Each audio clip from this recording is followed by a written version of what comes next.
नमस्कार दोस्तों। आप सबका उन्नति एस्ट्रो वाला के यूट्यूब चैनल पर हार्दिक स्वागत है। ये वीडियो मैं आपको एक स्पेशल पर्पस के हिसाब से बना रहा हूँ। एक तो ये कि कुछ दिन पहले मैंने एक मून केतु के बेसिस पे एक सिंपल, आप कह सकते हैं, कम्युनिटी पे एक पोस्ट डाला था और उसके बारे में कुछ बताने की कोशिश की थी। और ये कहा था कि मून केतु आपको बहुत अच्छे लेवल की इंट्यूशन दे सकता है। इंट्यूशन का मतलब ये नहीं है कि एस्ट्रोलॉजर को ही इंट्यूशन की जरूरत होती है। इंट्यूशन आप कुछ भी जीवन में करें, अच्छा काम करें, बेसिकली मैं अच्छे काम के लिए कह रहा हूँ। इंट्यूशन तो लोग बुरे काम के लिए भी यूज कर सकते हैं, लेकिन अगर जो अच्छे काम के लिए, जीवन में प्रोग्रेस के लिए आपको मून केतु की, पॉजिटिव मून केतु की बहुत जरूरत फील हो सकती है, आप उसमें अगर उसको यूज करें तो आपको बहुत अच्छा रिजल्ट दे सकते हैं। एक तो उसके बारे में बात करूंगा। दूसरा जो आपसे बात करूंगा मैं, वो सेवंथ हाउस मून केतु का जो मेरा रिसर्च है वो बेसिकली भृगुनंदी नाड़ी के हिसाब से। और जो मैं सेवंथ हाउस, सेवंथ लॉर्ड और सेवंथ हाउस में बैठे हुए ग्रहों के बारे में जो बोलूंगा वो मैं आपको प्राशरी के हिसाब से बोलूंगा। वो भी मेरा अपना एक ऑब्जर्वेशन है, उसको मैं रिसर्च तो नहीं कहूंगा। और इन दोनों को आप कैसे फर्दर क्लब कर सकते हैं अपनी लाइफ में, तो जो कुछ लोग प्रिडिक्टिव एस्ट्रोलॉजी का कोर्स, भृगुनंदी नाड़ी का कोर्स और वैदिक राशि का कॉम्बिनेशन के हिसाब से, जिसको हम कह सकते हैं कि एडवांस लेवल की प्रिडिक्टिव कोर्स या प्रिडिक्टिव एस्ट्रोलॉजी कोर्स इंक्लूडिंग भृगुनंदी नाड़ी और वैदिक से जुड़ना चाहते हैं, अभी जुड़ना चाहते हैं, आगे चल के जुड़ना चाहते हैं, या रियल सेंस में आप अगर आप ये देखें कि अगर किसी और को जीवन में कुछ वो मिला है, तो सेम गाइडलाइन अगर आप भी फॉलो करते हैं तो उसका रिजल्ट, डेविएशन जो है वो 15 से 30% के बीच में हो सकती है। अगर आप उसी चीज को फॉलो करते हैं, उसी एनर्जी को फॉलो करते हैं, तो आपको अवश्य मिलना चाहिए। तो भृगुनंदी नाड़ी के प्लेटफॉर्म पे मैं जो भी बोलता हूँ या जो भी आपसे इंफॉर्मेशन शेयर करता हूँ, उसका पर्पस हमेशा यही रहता है कि आपके साथ जो मैं चीज बोल रहा हूँ वो टेक्निकली हमेशा आपके चार्ट पे लगती हुई आपको दिखाई दे।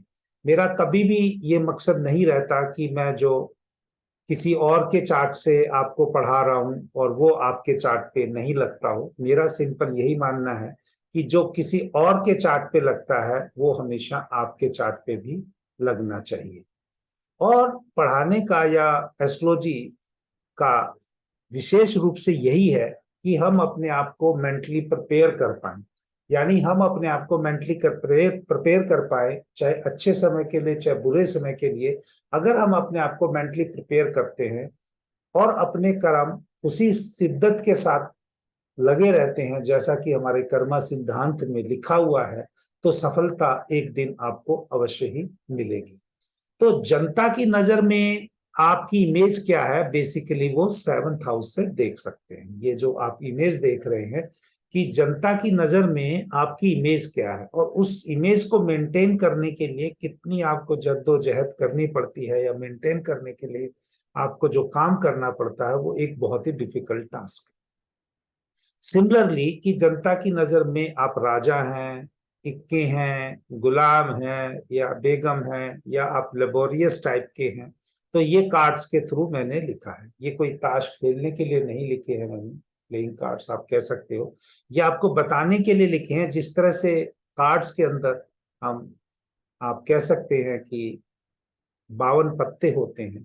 हर 52 पत्तों में से भी अगर आप देखें तो उसमें 13 करेक्टरिस्टिक प्रोमिनेंटली आती हैं, और 13 करेक्टरिस्टिक के बाद भी 1 से लेके 13 तक, यानी 21 से लेके बादशाह तक के भी उसमें 4 अलग कैटेगरी। जीवन में भी अगर आप देखेंगे तो त्रिकोण जो बनता है वो आपका अग्नि तत्व, पृथ्वी तत्व, वायु तत्व और जल तत्व, ये 4 तत्वों के हिसाब से ही आपको सारे रिजल्ट मिलते हैं। तो अगर आप कार्ड्स को अच्छे से समझ सकते हैं, कि कार्ड का सिग्निफिकेंस समझ सकते हैं, तो आपको कहीं ना कहीं आपकी जीवन का जो डायरेक्शन जो चल रहा है उसको भी आप समझने की कोशिश कर सकते हैं। मैं ये नहीं कह रहा कि आप ताश खेल के कीजिए या कोई गेम खेलिए, मैं आपको सिंपल ये बताने की कोशिश कर रहा हूं कि आप वहां पर भी जीवन का, चाहे कोई खेल का हिस्सा है, जो कर्म का हिस्सा है, चाहे वो अपने घर के अंदर जिंदगी जीने का हिस्सा है, उसके चार फ्लेवर आपको हर जगह कहीं मिल जाएंगे। तो दोस्तों आइए, मैं अपनी प्रेजेंटेशन के द्वारा एक एग्जाम्पल जो मैंने लिए हुए हैं, 3 व्यक्तियों के जो एग्जाम्पल लिए हैं, उसके द्वारा moon Ketu, 7th house, 7th Lord या 7th हाउस के जो प्लैनेट्स हैं उनके बारे में जो बताना चाहता हूं। अगर आप अपनी जिंदगी में कर्मा सिद्धांत का नियम यूज करके उसको फॉलो करते हैं तो आपको भी अवश्य ही अच्छे रिजल्ट मिलते हुए दिखाई देंगे। और फिर आप अपने फीडबैक यहाँ पर एक समय के बाद आप छोड़ सकते हैं, अगर आपने उन उन चीजों को जीवन में फॉलो किया है तो आपको कैसे कैसे रिजल्ट मिले हैं। इसका कोई मार्केटिंग एंगल नहीं है या अपने कोर्स से रिलेटेड ये नहीं है कि भाई आप जुड़े हमसे, लेकिन अगर आपको कभी कोई हमारी बात अच्छी लगती है तो आप अपना कमेंट्स लिख सकते हैं, बुरी लिखती है तो वो भी कमेंट्स लिख सकते हैं। देखिए, पहला देखिए यहाँ पर पहले चार्ट में भी ये श्री अमिताभ बच्चन जी का चार्ट है, दूसरा चार्ट श्री अमित शाह जी का है और तीसरा जो चार्ट है श्री सुंदर पिचई जी का चार्ट है। इन तीनों व्यक्तियों की एक अपनी अलग जर्नी है और उस जर्नी के हिसाब से अगर हम देखें तो यहाँ पर कर्मा सिद्धांत का जो नियम है वो तय है। कर्मा सिद्धांत का नियम जो मैं पढ़ाता हूं वो केतु, सैटर्न और राहु से पढ़ाता हूं। तो जो आपके संचित कर्म है वो केतु की रजिस्ट्री के अंदर लिखेंगे, आपके जो इस जीवन के प्रारब्ध कर्म है वो सैटर्न के अंदर लिखे हुए हैं, और जो आपको आगे इसी जीवन में भी एक टाइम के बाद जो आगामी कुछ टाइम के बाद जो रिजल्ट मिलते हैं या नेक्स्ट बर्थ में अगर आपका कुंडली के हिसाब से अगर बनता है उसमें क्या कैरी करके लेके जाएंगे वो भी आपको राहु से ही मिलते हैं। फिर ऊपर जाके चित्रगुप्त जी और जो भी डिसीजन होता है परम पिता परम विशेष के हिसाब से आपको जो बर्थ मिलना है लेखे जोखे के हिसाब से, वो रजिस्ट्री सारी मून की हेल्प से वो वाटर के अंदर स्टोर हो जाएगी। तो चलिए, ये तो एक एस्ट्रोलॉजर्स की भाषा में है, लेकिन अगर कोई यूट्यूब पे अगर देखने आता है उसको इन सब चीजों से कोई मतलब नहीं है, उसको तो रिजल्ट देखना। तो अमिताभ बच्चन का मून केतु भृगु नंदी नाड़ी के हिसाब से ट्राइन बनता है 3-7-11 में, और 3-7-11 का जो ट्राइन है वो वायु तत्व का है। तो इनकी इंट्यूशन जितनी भी ये ट्रेवल करते हैं, जितने हिल स्टेशंस पे जाते हैं, इनकी इंट्यूशन हमेशा बढ़ती है। सिमिलरली अगर हम देखेंगे अमित शाह जी का जो मून केतु है वो 1-5-9 में है, ये जितनी भी धर्म की बात करेंगे, रिलीजन की बात करेंगे, लीडरशिप की बात करेंगे, इनकी इंट्यूशन उतनी बढ़ती चली जाएगी। इसी प्रकार जो सुंदर पिचई जी का चार्ट है उसमें मून केतु जो है वो 4 नंबर राशि में है, 4-8-12।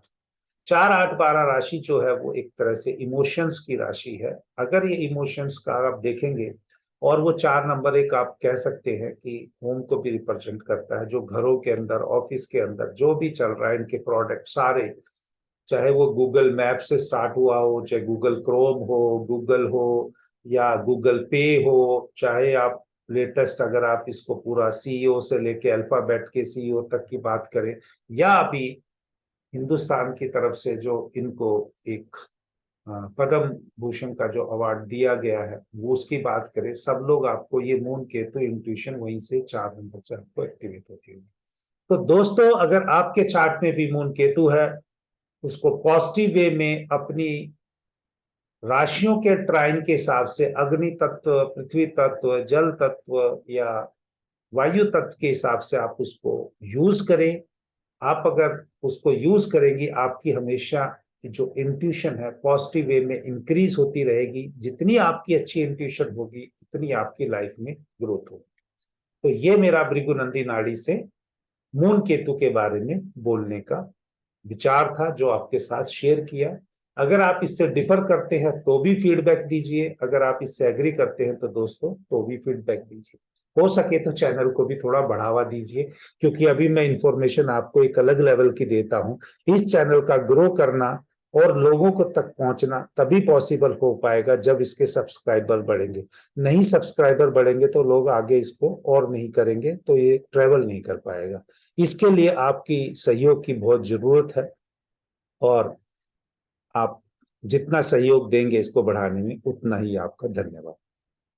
दूसरी बात जो आज मैं प्लैनेट्स के हिसाब से बोल रहा था, जो हम वैदिक के हिसाब से बोलना चाह रहा था मैं, सेवंथ हाउस से। सेवंथ हाउस में जो राशि है, जो वैदिक की अगर बात करें, सेवंथ हाउस में जो राशि है और उस राशि में जो बैठा हुआ ग्रह है, वो आपको बहुत इंपॉर्टेंट, लोगों के बीच में आपकी क्या इमेज है वो बताने में रोल प्ले करता है। अब देखिए, कुछ लोगों के सेवंथ हाउस में कोई ग्रह भी नहीं, तो उसका जो राशि का स्वामी है वो कहाँ जाके बैठेगा और किस प्रकार की उसकी स्थिति है चार्ट में, वो बहुत सब सारी चीजों को अच्छे से दर्शाता है। तो अमिताभ बच्चन जी के चार्ट में 5 नंबर की राशि है सूर्य की, एडमिनिस्ट्रेशन की, नेम फेम की, ईगो की। ये सब चीजें आपको इनकी मूवी से देखने को पता चल जाएगी। पर्सनली तो हमारा सौभाग्य नहीं है कि हम उनसे बात कर पाए या उनके बारे में इतना जाने, लेकिन ऐसा कुछ लोगों को एस्ट्रोलॉजिकली लेवल पे उन लोगों से जरूर मिलने का सौभाग्य, या कह लीजिए उनके थ्रू पता चलने का किया, जैसे इन्होंने इनकी जो कोई इनकी बायोग्राफी की जिन्होंने कंपाइल किया डाटा, उनका किसी ने मुझसे चार्ट रीड कराया था, उसके बारे में थोड़ा मुझे जानकारी है।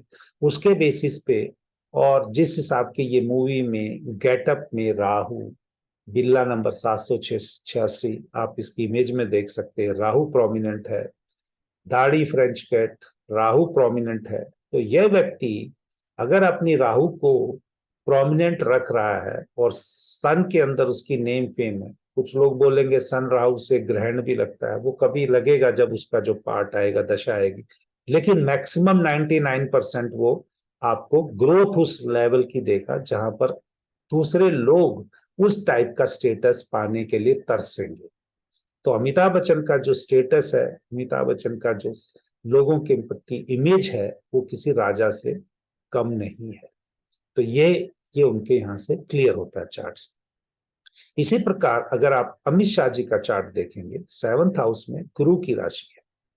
गुरु की राशि जो जुपिटर की राशि है, वो नवम भाव में जाके बैठ जाए, और जुपिटर जब भी 2 नंबर में बैठ जाएगा किसी भी व्यक्ति के चार्ट में, वो वहां पर वो रिजल्ट देता है जो बाकी ग्रुप किसी भी राशि में नहीं देता है। तो दोस्तों, आज की एक विशेष बात, जब भी आपका जुपिटर 2 नंबर से गोचर करे, जब भी जुपिटर आपका 2 नंबर से संबंध बनाए, दिल खोल के निछावर होके प्रभु आप पर कृपा बरसा सकते। हाँ, ये बात उस टाइम पे आपको जरूर ध्यान रखनी है कि उस टाइम पे कोई और मेलेफिक प्लेनेट ना बैठा।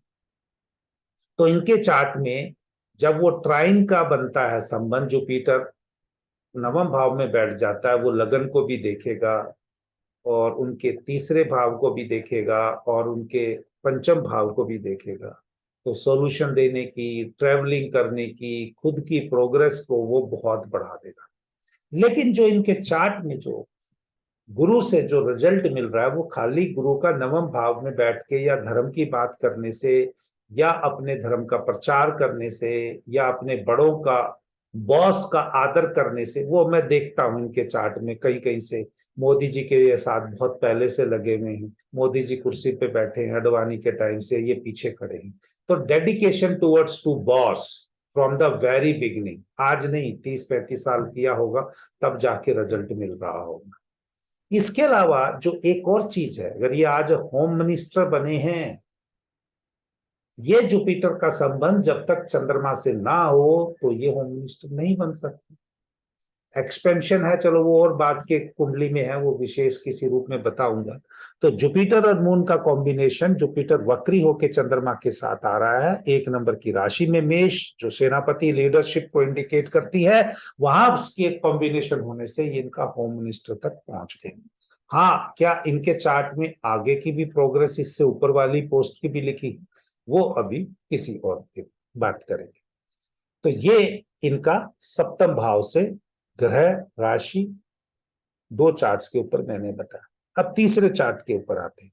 यहां पर श्री सुंदर पिचई जी के चार्ट में सप्तम भाव में, कुछ लोग कहेंगे मेरे पास चार्ट नहीं है, इंफॉर्मेशन है, तो भी कह रहा है भैया ये अपनी इंट्यूशन है, ये अपनी इंट्यूशन है। मून केतु वाले हम भी है, किसी इसी ट्राइन वाले कॉम्बिनेशन में हमारा ही बैठा होगा। मून केतु वाले हमने लिए हैं, हमें किसी मान्यवर से कोई डिबेट नहीं चाहिए। पहले ही कुछ लोग हैं जो जीवन को दिक्कत डालने की कोशिश में लगे हुए हैं, फिर भी हम किसी को कुछ नहीं कहना चाहते। अपनी इंट्यूशन, अपनी लर्निंग को एक सोशल प्लेटफॉर्म पे शेयर कर रहे हैं विदाउट किसी की इमेज को डिग्निफाइड करे हुए। तो इस केस में सप्तम भाव में जब राशि चंद्रमा की है, चंद्रमा अपनी ही राशि में बैठ गया। और चंद्रमा खाली जब अपनी राशि में बैठा है वो तो एक बात है, लेकिन अगर उसको पॉजिटिव वे में वहां केतु की जो इंट्यूशन उसने यूज कर दी अपने सामने वालों के लिए,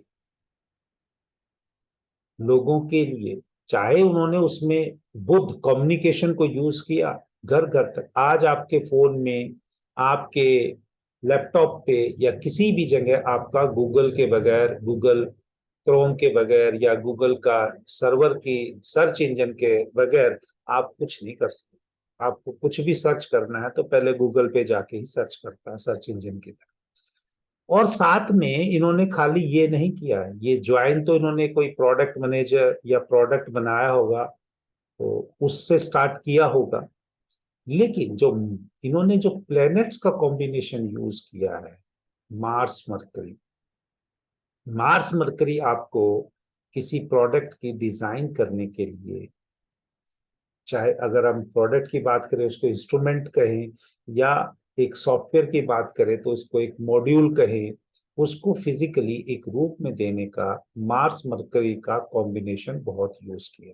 हाँ, एक और कॉम्बिनेशन है, जब चंद्र मंगल की युति हो तो जातक बहुत कई रूप से धन कमाता है। वो इन चार्ट्स में भी आपको कहीं ना कहीं लगती हुई दिख जाएगी, अगर आप ध्यान से देख रहे हैं तो सब में है। तो वो एक अलग प्रोग्रेस है। लेकिन सप्तम भाव में चंद्रमा का बैठना, सप्तम भाव में चंद्रमा की राशि होना, बाकी और ग्रहों का वह पॉजिटिव वे में यूटिलाइज करना। मैं हमेशा कहता हूं कि कोई भी ग्रह आपको अच्छा और बुरा जिंदगी में नहीं है, सारे ग्रह अच्छे हैं अगर आपकी सोच अच्छी है। सारे ग्रह आपको बुरा रिजल्ट दे सकते हैं, इंक्लूडिंग जुपिटर, वो भी आपको तलाक दे सकता है जुपिटर की महादशा में। अगर आप उसको, लड़की की बात कर रहा हूँ कि उसको आप शादी के लिए ब्लेस मानते हो या पति का कारक भी मानते हो वैदिक के हिसाब से, तो वो भी आपको तलाक भी दे देता है जुपिटर की महादशा में। तो कोई प्लेनेट अच्छा नहीं है, कोई बुरा नहीं है। अगर आपकी सोच अच्छी है, आपकी इंट्यूशन अच्छी है, तो आप अवश्य ही एक दिन अच्छे रिजल्ट प्राप्त कर लेंगे। अगर आपकी सोच अच्छी नहीं है तो आपको सब कुछ होते हुए भी सब कुछ आप बर्बाद कर लेंगे। तो दोस्तों, आप उन्नति एस्ट्रोवाला को ऐसे ही प्यार देते रहिए। जय श्री राम। और उम्मीद करता हूं आपको ये आज वीडियो पसंद आए।